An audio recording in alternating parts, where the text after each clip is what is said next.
It is March 8, 2026, and the relationship between Canada and the United States is showing visible cracks. For decades, the two nations have been close allies, neighbors, and military partners. But now that partnership is under real strain. Canada is openly pushing back against Washington over one of the most important defense decisions in its modern history. And Donald Trump is reacting with clear frustration. The tension between Ottawa and Washington has reached a level that would have been almost impossible to imagine just a few years ago. Today, we are going to break down what happened. We will look at why Canada made this move. We will examine what Trump said in response. And we will explore what this growing dispute could mean for the future of North American defense. Because this story has several important layers. To understand the situation today, you first need to understand North American Aerospace Defense Command. Most people have heard the name, but many people do not fully understand what it is or why it matters so much.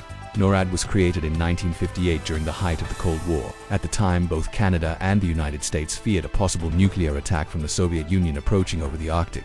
The northern airspace above the continent is enormous. Neither country believed it could defend that region alone, so they chose to work together. They created a joint command that would monitor the skies over North America.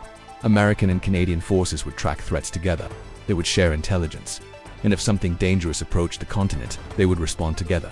The structure of NORAD reflects that partnership. The commander has always been an American four-star general, but the deputy commander is always Canadian.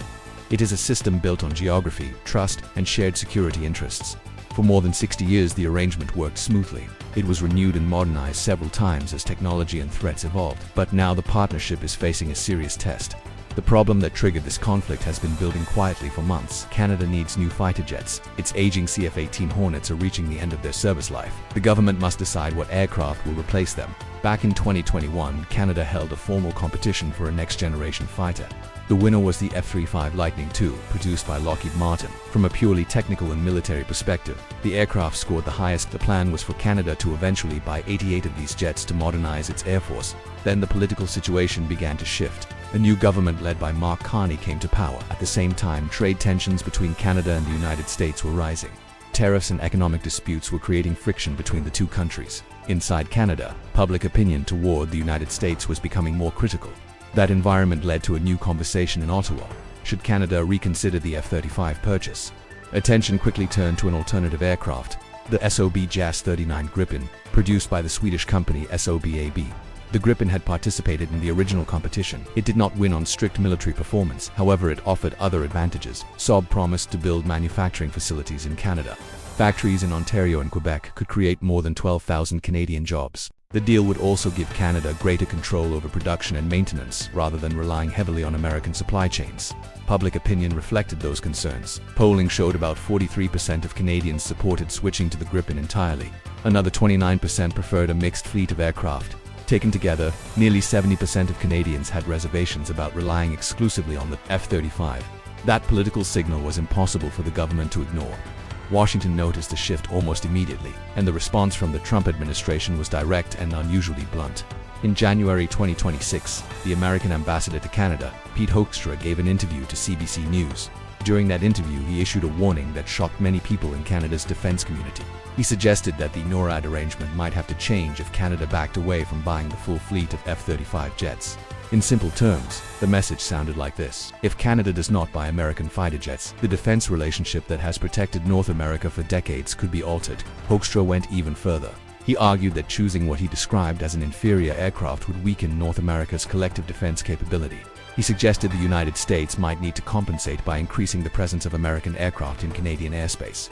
For many Canadians, that sounded less like friendly advice and more like a warning. It raised a difficult question. Would the United States start patrolling Canadian skies more frequently if Ottawa chose a different fighter jet? That concern hit a nerve because NORAD has always operated under a simple principle. The closest available aircraft responds to a threat. It does not matter whether the plane belongs to Canada or the United States. There are several examples of this system in action. American fighter jets have previously scrambled over Canadian territory when they were the closest available aircraft. This happened during a bomb threat involving a German airliner near Calgary. It also happened in 2023 when a suspicious balloon drifted over the Yukon and was shot down by a US jet. In those situations, the arrangement worked smoothly. Both countries accepted it because it was based on mutual cooperation. But the ambassador's comments suggested something different. He seemed to imply that American aircraft might routinely patrol Canadian airspace if Canada did not meet Washington's expectations. Too many Canadians that felt like pressure. Some even described it as a threat to national sovereignty. Canadian defense experts quickly voiced concern. Analysts warned that public disputes between allies could weaken deterrence against rivals such as Russia and China. Former national security officials also criticized the remarks. They argued the United States appeared to be using diplomatic pressure to influence a Canadian defense purchase. Then another issue complicated the situation even further. The Trump administration was developing a major new missile defense concept known as the Golden Dome. The project aims to build a large defensive shield capable of intercepting ballistic missiles headed toward North America. Such a system would rely heavily on radar installations and sensor networks across the northern part of the continent. And Canada's geography makes it essential. Missiles launched from Russia, China, or North Korea would likely travel over the Arctic on their way toward the United States. That trajectory passes directly through Canadian airspace. Without cooperation from Canada, the missile defense network would have a serious blind spot in the north. Canadian territory is therefore a crucial strategic asset, but Canada was not willing to provide unconditional support. Officials in Ottawa made it clear that participation in the Golden Dome project would depend on fair negotiations. In other words, Canada understood the value of its geography, and it expected to be treated as an equal partner. This is where Trump entered the situation personally. The president had already been pressuring Canada to increase defense spending and meet NATO's target of 2% of GDP. When reports surfaced that Canada was seriously considering the Swedish fighter jet, Trump reacted sharply. He described the potential decision as a betrayal of the alliance. From his perspective, choosing a non-American aircraft was more than a procurement decision.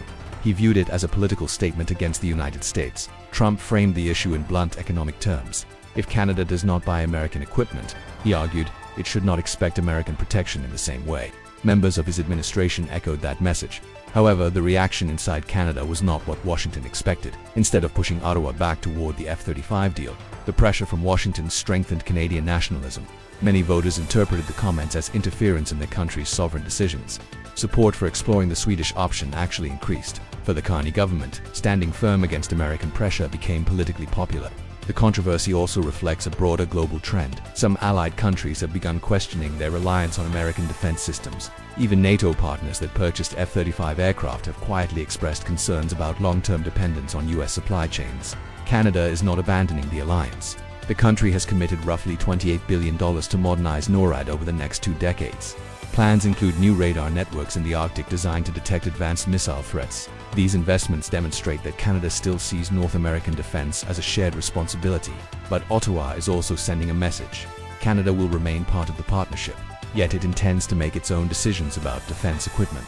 The debate over fighter jets therefore represents something larger. It is about sovereignty, it is about economic leverage, and it is about the balance of power within an alliance where one partner is much larger than the other. If Canada ultimately purchases the Gripen aircraft, there could be real technical challenges. The Gripen and the F-35 use different communication networks and maintenance systems. Operating mixed fleets might require adjustments inside NORAD's integrated command structure. That is why defense analysts are watching the situation closely. The final decision has not been made yet, but whatever Ottawa chooses will shape the future of the Canada-US defense relationship. The coming months will be critical.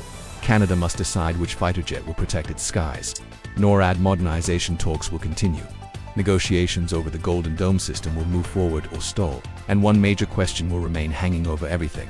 Can Canada and the United States restore the sense of equal partnership that defined their alliance for decades? Or are we witnessing the beginning of a deeper and more lasting fracture between two of the closest allies in modern history?